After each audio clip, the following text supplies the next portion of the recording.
Hello everyone. In today's lecture, we are going to discuss parties and party system. This is the fifth video lecture of this chapter. In the previous part, we have discussed opposition parties were in the forefront of organizing public protest and pressurizing government. And Ram Manohar Lohia gave the strategy the name of non-congressism. Non-congressism की strategy जो है वो राम मनोहर लोहिया ने दी. He also produced argument in its defence कि जो कांग्रेस है वो बिल्कुल अनडेमोक्रेटिक जो है वो शासन कर रही है और जो पुअर पीपल है ऑर्डिनरी पीपल है उनके बिल्कुल भी इंटरेस्ट में कोई भी काम नहीं कर रही है. तो एक तरीके से सारे की सारी अपोजिशन पार्टी अब एक हो चुकी थी. अब नॉन कांग्रेसिज्म था, यानी कि कांग्रेस नहीं आनी चाहिए बस, बाकी चाहे कोई भी आइडियोलॉजी आ जाए, कैसे भी कितना भी बड़ा अलाइंस बनाना पड़ जाए, किसी भी आइडियोलॉजी को फेस कर लेंगे बट कांग्रेस को नहीं. तो अब अपोजिशन पार्टी को मौका मिल गया था और वो एक साथ आ गए थे और काफ़ी बड़ा उन्होंने अलायंस बना लिया था. Fine. Now in today's lecture we are going to discuss electoral verdict. Electoral verdict, verdict means होता है जजमेंट, निर्णय. ओके. तो अब क्या था कि फरवरी 1967 के अंदर जो इलेक्शन हुए थे that was the state assembly election as well as Lok Sabha election, दोनों ही हुए थे. And this was the first time that Congress was facing the electorate for the first time without Nehru. बिना नेहरू के जो इलेक्शन हो रही थी ना, तो फर्स्ट टाइम जो था वो कांग्रेस फेस कर रही थी. इस टाइम पर वो सिचुएशंस नहीं थी जो पहले थी. पहले 3 जनरल इलेक्शन जो हुए थे वहाँ पे नेहरू को काफ़ी सफलता मिली थी, कांग्रेस काफ़ी मेजोरिटी ऑफ वोट से जीत गई थी. फाइन. तो अब क्या हुआ कि many contemporary political observer describe the election result as the political earthquake. देखिए ये वर्ड आपको लर्न करना है कि पॉलिटिकल अर्थक्वेक इन इलेक्शन के रिजल्ट को क्यों कहा गया. इसको पॉलिटिकल अर्थक्वेक इसलिए कहा गया क्योंकि जो 4th जनरल इलेक्शन हुए थे उसके अंदर जो कांग्रेस थी ना वो इतनी ज़्यादा मेजोरिटी से नहीं जीती. ओके. सेंटर में तो फिर भी जैसे तैसे करके अपनी सीट जुटा ली थी, लेकिन वो क्या था, lowest tally of seats and the share of vote since 1952. बहुत ज़्यादा कम था. Half of the minister in the Indira Gandhi cabinet were defeated. आधे से ज़्यादा मिनिस्टर तो वैसे ही हार गए थे. और बहुत सारी स्टेट के अंदर जो बड़े बड़े दुलंदर थे जिनको हम सिंडिकेट कहते हैं, ओके, बड़े बड़े एक्सपीरियंस्ड जो लीडर थे ना कांग्रेस के, वो काफ़ी सारी स्टेट के अंदर जो है हार गई थी, बहुत सारी कॉन्स्टिट्यूएंसीज में. जैसे कि कामराज इन तमिलनाडु, एस के पाटिल इन महाराष्ट्र. अब कामराज क्या थे, प्रेसिडेंट थे कांग्रेस के उस टाइम पर, और प्रेसिडेंट होकर भी वो अपने पर्टिकुलर एरिया मतलब अपनी सीट को भी हासिल नहीं कर पाए. Okay. Atulya Ghosh in West Bengal and K B Shah in Bihar. ठीक है. तो लोवेस्ट नंबर ऑफ सीट भी ये लोग अपनी कॉन्स्टिट्यूएंसी से नहीं ले पाए थे. ठीक है. तो इसीलिए इसको कहा गया है political earthquake. The dramatic nature of the political change would be more apparent to you and the state level. State level पे तो बहुत ही ज़्यादा बुरा हाल था, ये जो स्टेट से हारे थे उस टाइम पर जो था 9 स्टेट पूरी तरीके से डिफीटेड हो गई थी. जो 7 जिसमें से थी out of 7 the Congress lost majority in the 7 state, complete majority से 7 स्टेट से हार गई थी. And in 2 other state defection prevented it from forming a government. अभी डिफेक्शन में आपको बताऊंगी कि डिफेक्शन क्या होता है. ये 1967 के इलेक्शन का मैप आपको दिखाया गया है. यहाँ पे आप देख सकते हो 9 स्टेट वर कम्प्लीटली डिफीटेड. जो ऑरेंज कलर में आपको दिखा रखे हैं, आप अपनी बुक में भी आप इसको देख सकते हो. सो दीज स्टेट, ये नाम आप बिल्कुल क्रैम कर लो, रट लो कि वो कौन सी स्टेट थी जो 1967 के जनरल लोकसभा इलेक्शन में डिफीट हुई थी. फाइन. तो इन स्टेट्स के नेम थे पंजाब, हरियाणा, उत्तर प्रदेश, मध्य प्रदेश, बिहार, वेस्ट बंगाल, ओडिशा, मद्रास एंड केरला. ये सारी स्टेट्स थी. ठीक है. इन मद्रास स्टेट, अब आज के टाइम पर इसको तमिलनाडु के नाम से भी बोला जाता है, मद्रास को. आज मतलब ये 3 स्टेट की डिवीज़न थी. ये रीजनल पार्टी जो थी वहाँ पे, जो रीजनल पार्टी थी वहाँ की डीएमके. ठीक है. डीएमके यहाँ पे came to power by securing a clear majority. अभी हमने पिछले लेक्चर में डिस्कस किया था ना कि जो डीएमके पार्टी थी उसकी फॉर्मेशन किसने की थी, नटराजन अन्नामुद्रे ने की थी इसकी फॉर्मेशन मद्रास के अंदर। तो अब मद्रास में जो ये पार्टी थी ना वो क्लियर मेजोरिटी से जो है वो जीत गई थी। ये अपने मैप में आप देखेंगे, फाइन। उसके बाद आपको यहाँ से अंडरलाइन करनी है ये चीज़ें। इन 9 स्टेट के नाम, 7 जो थी वो क्लियर मेजोरिटी से जो है हार गई थी और 2 ने डिफेक्शन कॉलिजन फॉर्म किया था, डिफेक्शन हुआ था यहाँ पे। तो अब ये जो नई पार्टी थी डीएमके जो थी वो मद्रास प्रेसिडेंसी के अंदर जो थी वो क्लियर मेजोरिटी से जीत गई थी, came to power by securing a clear majority.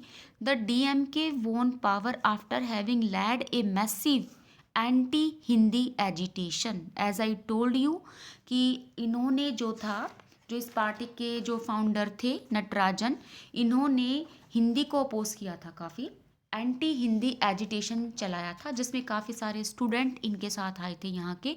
उस टाइम पर हमारे कॉन्स्टिट्यूशन के अंदर ये ऐसा मेंशन था कि हिंदी को ऑफिशियल लैंग्वेज बनाया जाए, लेकिन यहाँ पे इसके इम्पोजिशन पे बाय द सेंटर एक इशू, पूरा इशू बन गया था, काफ़ी लार्ज स्केल पर यहाँ पे एजिटेशन हुआ था कि हिंदी को ऑफिशियल लैंग्वेज नहीं बनने देंगे, क्योंकि हमारे यहाँ की जो लैंग्वेज है ना, सेकेंड लैंग्वेज वो इंग्लिश लैंग्वेज है। So this was the first time that any other non-Congress party had secured a majority of its own in any state. ये थी ना जो फर्स्ट टाइम ऐसा हुआ था कि पूरी की पूरी मेजोरिटी, क्लियर मेजोरिटी किसी पार्टी को मिली हो, और वो पार्टी कौन सी हो, नॉन कांग्रेस पार्टी। ठीक है। सो इन द अदर 8 जो स्टेट थी वहाँ पे फॉर्म हुई थी हमारी कॉलिशन गवर्नमेंट। कॉलिशन गवर्नमेंट मैंने बिल्कुल आपका जब ये चैप्टर शुरू किया था ना तब मैंने कॉलिशन गवर्नमेंट के बारे में आपको समझाया था कि कॉलिशन गवर्नमेंट क्या होती है, कैसे बनती है। जब एक किसी भी पर्टिकुलर पार्टी को क्लियर मेजोरिटी नहीं मिलती है तो उस टाइम पर 2-3 पार्टी आके गवर्नमेंट बनाती है और शेयरिंग ऑफ सीट यहाँ पे होता है। ओके। तो अब यहाँ पे एक लिखा हुआ है कि पॉपुलर सेइंग है that one could take a train from Delhi to Howrah and got pass through a single Congress ruled state. मतलब किसी भी एक जो भी कांग्रेस रूल स्टेट से दिल्ली से हावड़ा तक जाना हो और बीच में कोई भी ऐसी स्टेट ना हो जो कांग्रेस हो, तो ये तो मुश्किल है। Okay. So it was strange feeling, काफ़ी स्ट्रेंज फीलिंग है for those who were use to seeing the Congress in power. तो अब हम क्या ऐसा कह सकते हैं कि जो कांग्रेस का डोमिनेंस था अब वो ख़त्म होने वाला है, कांग्रेस पार्टी का डोमिनेंस क्या ख़त्म हो जाएगा। फाइन। तो अभी हम नेक्स्ट टॉपिक डिस्कस करेंगे, कॉलिशन। कॉलिशन क्या होता है। Okay fine. कॉलिशन क्या है कि इलेक्शन ऑफ 1967 एक क्लियर पिक्चर लेके आया हमारे सामने कॉलिशन की। उससे पहले 1967 से पहले कोई भी कॉलिशन गवर्नमेंट की फॉर्मेशन नहीं होती थी। Since no single party had got majority, various non-Congress party came together to form joint legislative party called संयुक्त विधायक दल इन हिंदी। कॉलिशन को हिंदी में हम क्या बोलेंगे, कॉलिशन को हम हिंदी में बोलेंगे संयुक्त विधायक दल। ठीक है। तो बहुत सारी पार्टी जो कि नॉन कांग्रेस थी, मतलब बेसिक क्या एजेंडा था कि कांग्रेस नहीं बननी चाहिए बस। तो ये जो संयुक्त विधायक दल की पार्टीज आई that supported non Congress government and that is why these government came to be described as SVD government, Samyukta Vidhayak दल गवर्नमेंट।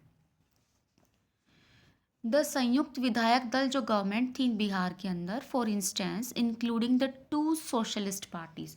अब देखिए, अब वहाँ जो 8 स्टेट के अंदर देखिए, मद्रास के अंदर तो हमने देखा कि क्लियर मेजोरिटी आ गई थी डीएमके की। ठीक है। इसकी बिल्कुल क्लियर मेजोरिटी आ गई थी क्योंकि वहाँ पर नॉन हिंदी एजिटेशन वहाँ पे चल रहा था। अब जो 8 पार्टी बच गई वहाँ पे फॉर्म होती है कॉलिशन गवर्नमेंट। और कॉलिशन गवर्नमेंट में आप देखोगे ना ऐसी ऐसी पार्टीज़ की जो कि एक दूसरे के दुश्मन हैं, जिनकी आइडियोलॉजी बिल्कुल डिफरेंट है और एक दूसरे से कहीं पर भी मैच करते ही नहीं है। अब बिहार के अंदर सोशलिस्ट पार्टी जो जिसके अंदर स्प्लिट हो चुका था पहले ही, जिनकी डिफरेंट आइडियोलॉजी थी, एसएसपी और पीएसपी, ये आई विद CPI, ठीक है, एंड जनसंघ, बिल्कुल डिफरेंट पार्टीज, एक तरफ राइट विंग, दूसरी तरफ लेफ्ट विंग।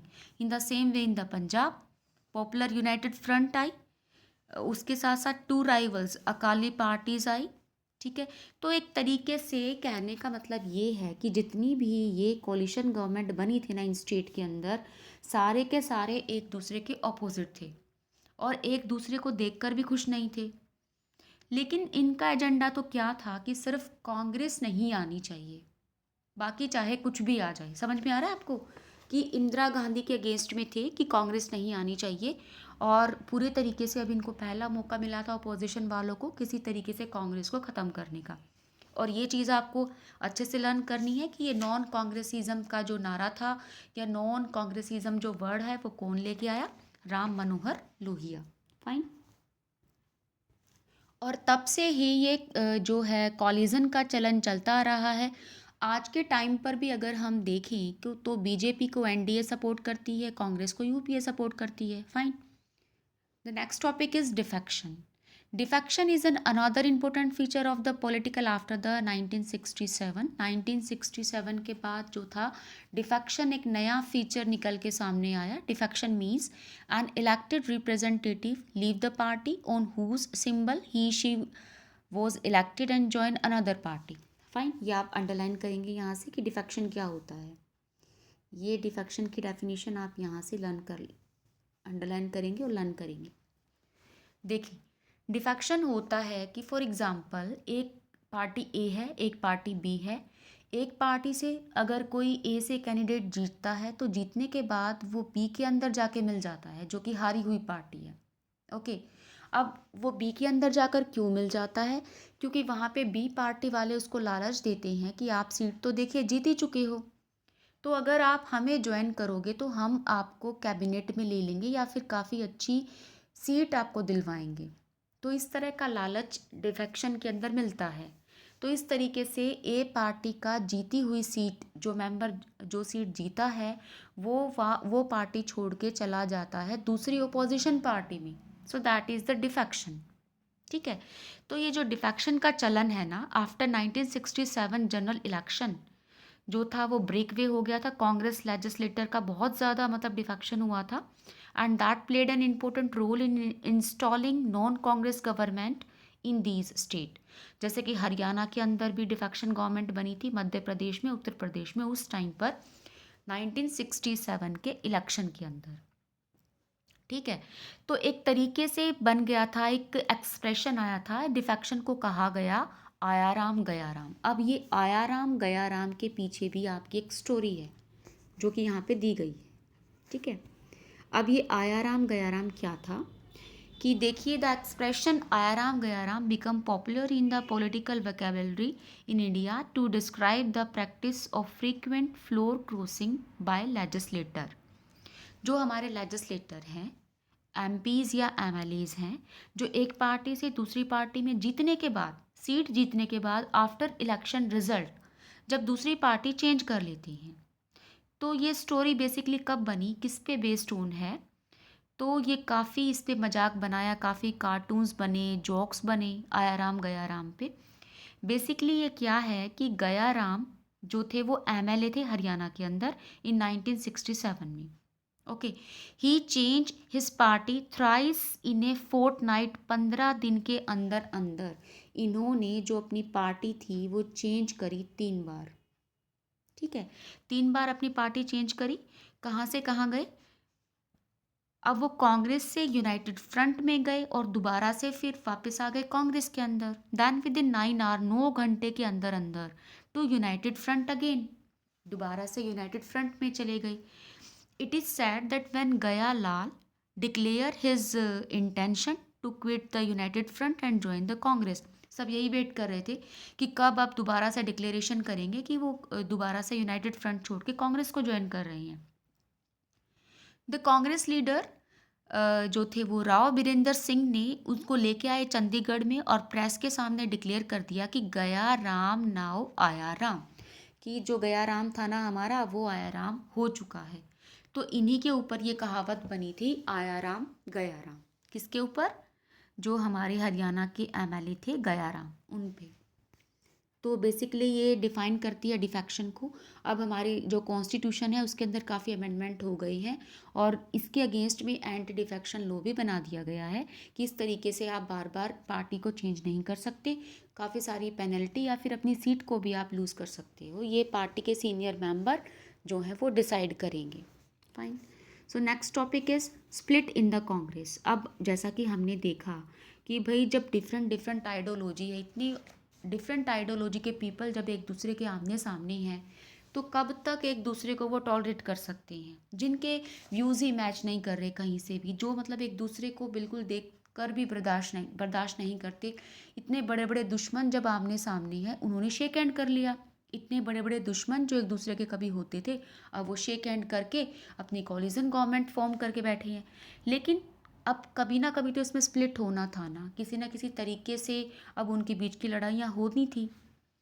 तो हमने क्या देखा कि after 1967 election the Congress retained power at the centre, okay, but with A reduced majority. हमने देखा कि कांग्रेस जैसे तैसे करके सेंटर में तो मेजोरिटी मिल गई है इंदिरा गांधी को, कांग्रेस को, लेकिन वो बहुत कम मिली है, बिल्कुल पॉइंट पे ही हम कह सकते हैं।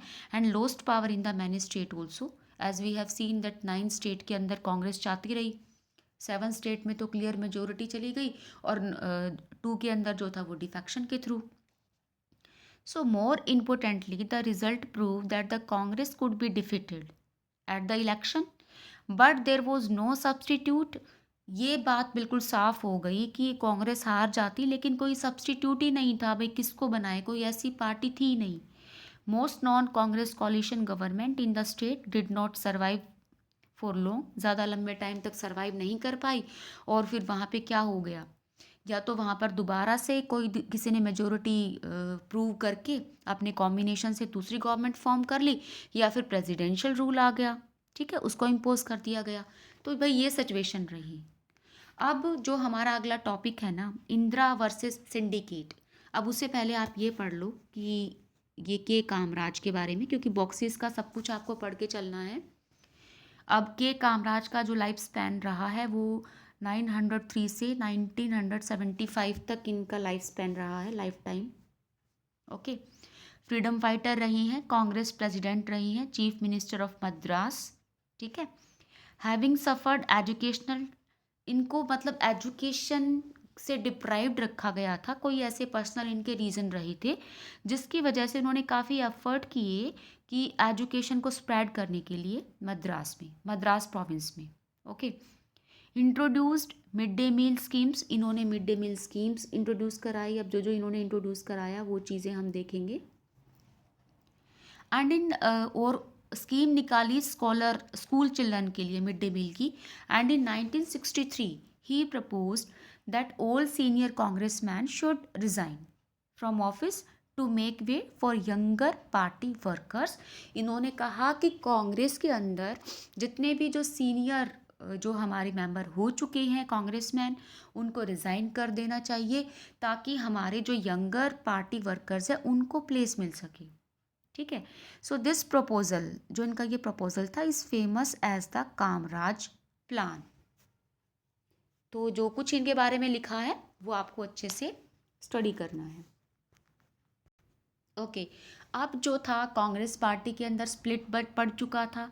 एक्चुअली इंदिरा गांधी ही चाहती थी स्प्लिट को, क्योंकि अब वो और ज़्यादा टॉलरेट नहीं कर सकती थी कि जो सिंडिकेट्स हैं, अभी मैंने पहले भी बताया था कि सिंडिकेट कौन है, अभी मैं फिर से बताऊंगी आपको, कि वो उसके ऊपर कोई भी रूल रेगुलेशन पॉलिसी को उसके ऊपर थोपे, ठीक है। जबकि सिंडिकेट ने इंदिरा गांधी को उस टाइम पर क्यों बनाया था प्राइम मिनिस्टर, कि वो उनके हिसाब से चलेगी और हर छोटे बड़ा काम उनसे पूछकर ही करेगी, बट ऐसा हुआ नहीं। अब इंदिरा गांधी जो थी वो काफ़ी स्ट्रॉन्ग वुमेन थी और इतने ज़्यादा मतलब पॉलिटिकल उनके सामने चैलेंजेस थे, तो उसके बाद भी उन्होंने मतलब पूरे तरीके से अपना इलेक्शन के अंदर जो 1967 के इलेक्शन थे जैसे तैसे करके सेंटर में अपनी जगह बचाए रखी। तो अब इसके अंदर स्प्लिट आ चुकी थी, जिसको कहा जाता है कि ये इंदिरा गांधी की ही एक चाल थी ये सब करना, कि सिंडिकेट जो बड़े बड़े जो हमारे लीडर थे वो हार चुके थे, जो 9 स्टेट थी उनमें से हार चुके थे, बुरी तरीके से उनकी हार हुई थी 1967 के इलेक्शन में। तो अब जो टॉपिक है हमारा Indira Gandhi versus the syndicate. The real challenge to Indira Gandhi came not from opposition. सबसे बड़ा चैलेंज जो था ना इंदिरा गांधी के लिए, वो अपोजिशन की तरफ से नहीं था, बल्कि within her own party, अपनी खुद की पार्टी के अंदर ही था। She had to deal with the syndicate. अब उसको डील करना था सिंडिकेट के साथ, एक ग्रुप ऑफ। अब सिंडिकेट क्या है ये ऊपर भी दिया गया है आपका, सिंडिकेट क्या है ये, इसकी डेफिनेशन आप लर्न कर लेना सिंडिकेट की। Syndicate is a group of powerful and influential leaders from with in the Congress. Fine, Congress के अंदर ही जो काफ़ी इन्फ्लुएंशियल, काफ़ी पुराने, क्योंकि कांग्रेस आज की तो है नहीं, जो पावरफुल ग्रुप ऑफ पीपल है, that people are called the syndicates. अब ये सिंडिकेट्स में आपके इसमें बॉक्स के अंदर नेम दिए हुए हैं, आप खुद स्टडी करोगे कि क्या क्या नाम दिए गए हैं। जैसे कि कामराज हैं, former chief minister of Tamil Nadu, अभी हमने पढ़ा था president of the Congress party, and state leader also S के पाटिल के बॉम्बे सिटी से थे ये। और जो थे हमारे नीलगिरी अप्पा और नीजा लिंगप्पा, दोनों के दोनों थे ये हमारे, ये मैसूर से थे, लेटर जिसको कर्नाटका के नाम से जाना गया। ऐसे ही अतुल्य घोष, ये अलग अलग स्टेट के जो थे से थे, और ये कांग्रेस के काफ़ी सीनियर लीडर थे और सिंडिकेट थे। ठीक है, अब उसके बाद क्या हुआ, the group had a decisive say in Indira Gandhi's first council minister and also a policy formulation and implementation after the Congress split. देखिए अभी स्प्लिट पूरे तरीके से हुआ नहीं है कांग्रेस का, अभी स्प्लिट आगे होगा। सिर्फ जो है स्प्लिट की तरफ है, मतलब ऐसा लग रहा है कि कांग्रेस जो है वो डिवाइडेड हो जाएगी, लेकिन अभी हुई नहीं है, राइट। तो अब यहाँ पे बेसिकली जो स्प्लिट आया था ना आफ्टर द कांग्रेस के अंदर, जो स्प्लिट आया था, the leader of syndicate and those owing, ठीक है ना, जो इसके लीडर थे ना वो कांग्रेस ओ के नाम से, जो सिंडिकेट थे उनको कहा गया कांग्रेस ओ। ठीक है, ये आपको समझना है, कांग्रेस ओ कहा गया। और जो दूसरा स्प्लिट के बाद जो इंदिरा गांधी की कांग्रेस बनी उसको कहा गया कांग्रेस आर। अब कांग्रेस ओ का मतलब क्या है कि कांग्रेस ऑर्गेनाइजेशन, और कांग्रेस आर का मतलब है कि कांग्रेस रिक्विजिशन। ठीक है, कांग्रेस रिक्विजिशन, रिक्विजिशन का मतलब होता है रिक्वेस्ट, डिमांड, ठीक है, और वी कैन से प्रेयर। तो इसका ये मतलब है Congress O and Congress R. जो इंदिरा गांधी की कांग्रेस थी स्प्लिट होने के बाद, अभी स्प्लिट हुआ नहीं है, ये पहले बता दिया आपको यहाँ पे, स्प्लिट होने के बाद कांग्रेस आर इंदिरा गांधी की कांग्रेस बनी, और कांग्रेस ओ जो बनी वो सिंडिकेट की कांग्रेस बनी। ओके, तो अब हम इसके मेन टॉपिक पे आते हैं। ये तो बॉक्स की बात थी, अभी इधर बॉक्स में दिया गया है वो भी आप स्टडी कर लोगे। सीनियर कांग्रेस लीडर हैं ये निजा लिंगप्पा, निजा लिंगप्पा जो मैसूर से हैं, और जो कॉन्स्टिट्यूएंट असेंबली में भी रही हैं, member of Lok Sabha, chief minister of the Mysore उस टाइम पर थे। ठीक है, regarded as the maker of modern Karnataka, president of Congress during 1968 to 71। ये चीज़ें आपको इनके बारे में पढ़नी है। तो मेन टॉपिक हमारा क्या है कि अब इंदिरा गांधी को छुटकारा पाना था सिंडिकेट से, वो तंग आ चुकी थी इनके सुन कर कि भाई ये करो वो करो। The syndicate had played a role in the installation of Indira Gandhi as the prime minister. अब ये भूल चुकी थी इंदिरा गांधी कि वो सिंडिकेट ही थे जिन्होंने उसको प्राइम मिनिस्टर बनाया था, ये इंश्योर करके that her election as the leader of a parliamentary party, and these leaders expected Indira Gandhi to follow their advice. उस टाइम पर इन्होंने ये सोचा था कि इंदिरा गांधी इनके एडवाइस को फॉलो करेगी, लेकिन धीरे धीरे जो थी Indira Gandhi attempted to asserts her positions within the government and the party. Okay, तो उन्होंने उनकी एडवाइस को साइड में किया। अब इतने सारे चैलेंजेस थे देखिए इंदिरा गांधी के सामने।